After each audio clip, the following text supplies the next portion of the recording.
नमस्कार साथियों, प्रेम की बात और फैक्ट्स में आप सभी का स्वागत है। उम्मीद करता हूँ आप सभी बेहतर होंगे। दोस्तों, कल जो बातें हमने कही और आज उसका रिएक्शन देखने को मिल भी गया। कल मैंने कहा था कि अजीत डोभाल साहब जो है उन्होंने पाकिस्तान को आखिरी अल्टीमेटम दिया है, क्योंकि भारत ने जब पाकिस्तान के आतंकवादी ठिकानों पर हमला किया था उसके बाद क्लियर मैसेज दे दिया था सारे विश्व को कि हमने टेररिस्टों के खिलाफ आतंकी अड्डों पर हमले किए हैं और उसके सबूत भी पेश कर दिए थे। और उसके बाद ही ये बयान दिया गया था कि पाकिस्तान कोई भी ऐसी हरकत न करे जिससे कि उसको बाद में पछताना पड़े। लेकिन सवाल है कि क्या पाकिस्तान इतनी आसानी से सुनने और समझने वाला देश है? आपने देखा होगा कि कुत्ते की पूंछ कभी भी आप बांध दो वो सीधी होगी नहीं, जब आप उसको खोलोगे तो फिर वापस से वो उसी स्थिति में आ जाती है। वही वाली हाल पाकिस्तान की है। आप देख सकते हैं मेरे इस थंबनेल को जो मैंने कल के वीडियो में बनाया है।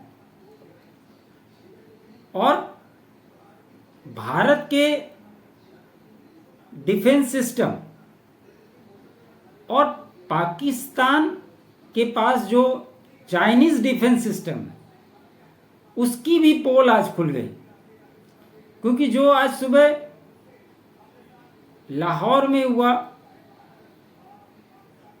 वो आप सभी ने देखा।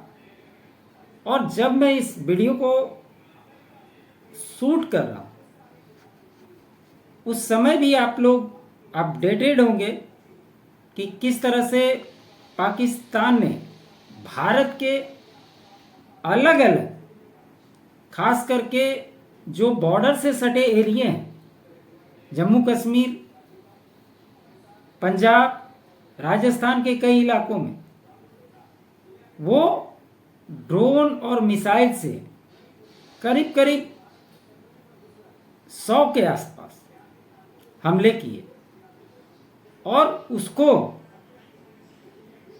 भारत ने पूरी तरह से नाकाम कर दिया।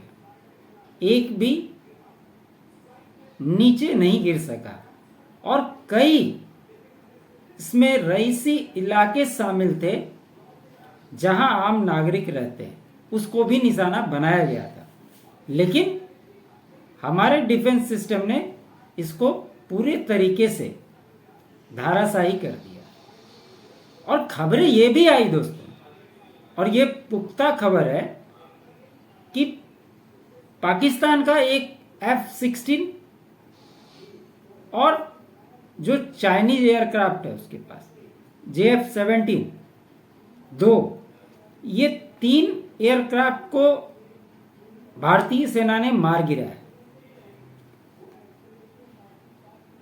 और ये ऐसे ही हवा में बातें नहीं हो रही है, इसके पुख्ता सबूत भी है। और ये पाकिस्तानी सेना का प्रवक्ता खुद इस बात को बता रहा है। इसको आप भी सुन लीजिए। Operation Sindoor, we find it important to offer transparency and reaffirm our enduring commitment to regional stability. The operation saw intense engagement along the eastern corridor. We regret to confirm that 2 JF-17 aircraft were lost during active duty.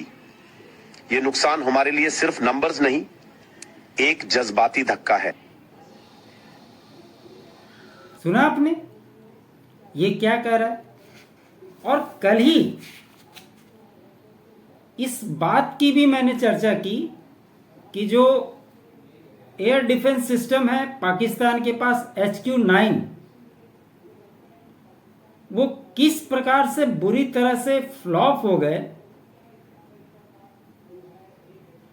ये भी आप सभी ने देखा, और किस प्रकार से चाइना का पोल पट्टी खुला। आप कल वाली वीडियो को जरूर देखिए, आपको पूरा ब्रीफिंग मैंने उसमें की है, आपको अच्छे से समझ में आ जाएगा। और जिस प्रकार का डिफेंस सिस्टम भारत के पास है, ये आज पूरे दुनिया ने देखा। और जिस प्रकार से S-400 ने आज काम किया, पूरी दुनिया देखकर हैरान है। जब S-400 रूस से खरीदने की बात हो रही थी, उस समय अपने ही देश के कई सारे लोग थे जो ये कह रहे थे कि ये बेकार सिस्टम है, इसको रूस के दबाव में इंडिया खरीद रहा है। और उसी प्रकार से जब राफेल की डील हुई थी, उस समय भी राहुल गांधी ने क्या कहा, आप सब उसको भूले नहीं होंगे। इस देश के प्रधानमंत्री को चोर है बोला था, और उसके वजह से उनको माफी भी मांगनी पड़ी थी, यह भी आप लोग वाकिफ होंगे। लेकिन जिस प्रकार से पाकिस्तान ने आज ड्रोन और मिसाइल से अनेक शहरों पे, करीब करीब 15 शहर आप इसमें देखिए, हमले किए, उसका जवाब भारत की सेना तीनों तरफ से पाकिस्तान में घुस करके रावलपिंडी और लाहौर के एयर डिफेंस सिस्टम को भी डिस्ट्रॉय कर दिया। मतलब ऐसी स्थिति कर दी है पाकिस्तान की कि उसके पास उसका कोई डिफेंस सिस्टम काम ही नहीं कर रहा है, या यूं कहे कि वो पूरी तरह से बर्बाद हो चुके हैं। और जैसा कि प्रधानमंत्री ने कहा था कि इस बार का बदला ऐसा लिया जाएगा कि पाकिस्तान की 7 पुश्तें भी याद रखेगी। और अभी तक की कार्रवाई के अनुसार जो भी एक्शन हुए हैं, वो पाकिस्तान को दिल दहला देने वाले हैं। और आज पूरी रात जिस प्रकार से इसका आगाज हुआ है, इसका अंजाम क्या होगा, आप भी इसकी कल्पना बहुत अच्छे से कर सकते हैं। एक चीज अभी अच्छी हो रही है अपने देश में दोस्तों, वो ये कि जहां पर राजनीतिक द्वंद्वता, आपसी रंजिश रहती है एक दूसरे पार्टियों के अंदर, लेकिन जिस प्रकार से यहां पर विपक्षी दलों ने सरकार के साथ सहयोग की बात की, उनकी तारीफ होनी चाहिए। यहां तक कि असुद्दीन ओवैसी, जो कभी भारत जिंदाबाद नहीं कहते थे, आज पाकिस्तान मुर्दाबाद और भारत जिंदाबाद का नारे लगा रहे हैं। तो इससे बड़ी बात और क्या हो सकती है। चाहे जितने भी बड़े अन्य दलों के नेता हैं, जिस प्रकार से सरकार के सपोर्ट में वो खड़े हैं, सरकार को सहयोग कर रहे हैं, वो इस देश के लिए अच्छी है। और आप देखिए, आपको चीजें एक दूसरे के साथ जुड़ती हुई दिखाई देगी। किस प्रकार से पहले ही भारत ने मॉक ड्रिल के थ्रू ब्लैकआउट हो तो उसमें क्या करना चाहिए, इन सारी रणनीतियों पर काम करते हुए अपने देश के नागरिकों को कैसे सुरक्षित रख सकता है, ये एक तरह से प्रैक्टिस उसने की। और जो सेना के एयरक्राफ्ट्स थे, आपको याद होगा, उसकी भी प्रैक्टिसेस होनी थी राजस्थान में, वो हुई भी, और उसके बाद ऑपरेशन सिंदूर को अंजाम दिया गया था, जिससे कि पाकिस्तान पूरी तरह से बेखबर था।